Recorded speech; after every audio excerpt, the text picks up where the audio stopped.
Assalamualaikum warahmatullahi wabarakatuh. Selamat pagi, perkenalkan saya Chania Arianti, perwakilan kelompok 2. Saya akan mempresentasikan kajian permasalahan produk dadi. Latar belakang. Dadi merupakan salah satu jenis susu fermentasi tradisional Indonesia. Namun dalam perkembangannya, dadi mulai ditinggalkan oleh masyarakat setempat. Proses fermentasi secara alamiah menghadapi masalah. Contohnya itu seperti sulit mengatur kondisi proses produksi untuk menghasilkan dadi dengan kualitas yang konsisten, serta ketersediaan bahan baku yang terbatas akibat sedikitnya produksi susu kerbau. Berikut adalah video proses pembuatan dadi.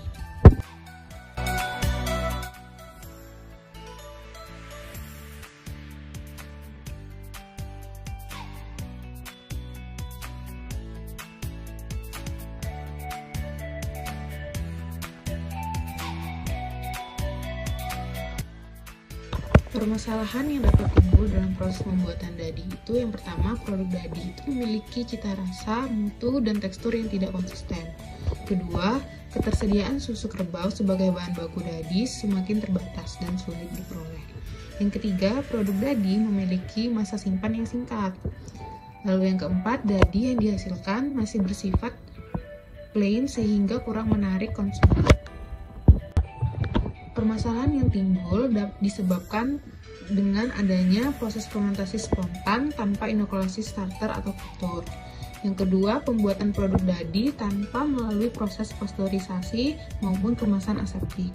Yang ketiga, proses pengolahannya masih dalam skala rumah tangga, sehingga penerapan higienitas dan sanitasinya masih kurang teratur. Selanjutnya, kemasan dadi masih menggunakan kemasan tradisional, yaitu bambu. Adapun solusi yang dapat diberikan dapat dilihat dari sisi bahan baku dan sisi starternya.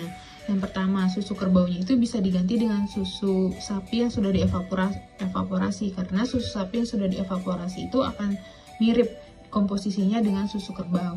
Yang kedua, untuk mendapatkan dadi susu sapi berkarakteristik hasil mirip dengan dadi susu kerbau, dapat ditambahkan thickener seperti agar pektin dan CMC supaya teksturnya lebih kompak dan padat.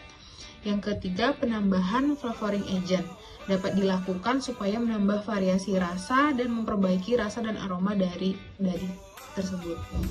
Yang kedua, dalam sisi starter, membuat starter kering dengan bakteri asam laktat melalui isolasi dari bambu atau dadi sehingga dihasilkan dadi dengan rasa dan tekstur yang lebih konsisten. Selanjutnya, fermentasi yang dilakukan dengan spontan. Pemilihan bambunya harus dengan kesegaran dan kekeringan yang tepat sehingga diproduksi dadi dengan kualitas yang baik. Solusi selanjutnya dari sisi proses dan kemasan. Dari sisi proses, pertama, melakukan proses pasteurisasi dan kemasan aseptik agar daya simpan dadi itu lebih panjang. Yang kedua, melakukan proses evaporasi apabila kita menggunakan susunya itu susu sapi, bukan susu kerbau. Yang ketiga, melakukan fermentasi terkontrol dengan starter kultur bakteri asam laktat. Yang keempat, fermentasi dilakukan pada suhu inkubator itu 40-47 derajat, sehingga fermentasi dapat berlangsung dengan cepat, yaitu sekitar 5 jam. Yang kelima, dadi yang telah jadi dapat disimpan pada suhu yang rendah, agar dadi tidak mudah rusak. Selanjutnya, dari sisi kemasan. Yang pertama, mengganti kemasan konvensional dadi yaitu berupa bambu dengan kemasan plastik, misalnya polyvinyl propylen atau PP.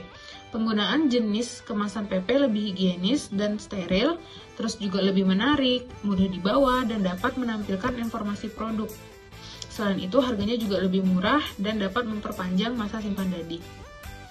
Yang kedua, untuk kemasan, dapat menggunakan kemasan pouch, gelas cup, atau menggunakan plastik PP. Kesimpulannya, dadi itu merupakan salah satu jenis susu fermentasi tradisional Indonesia.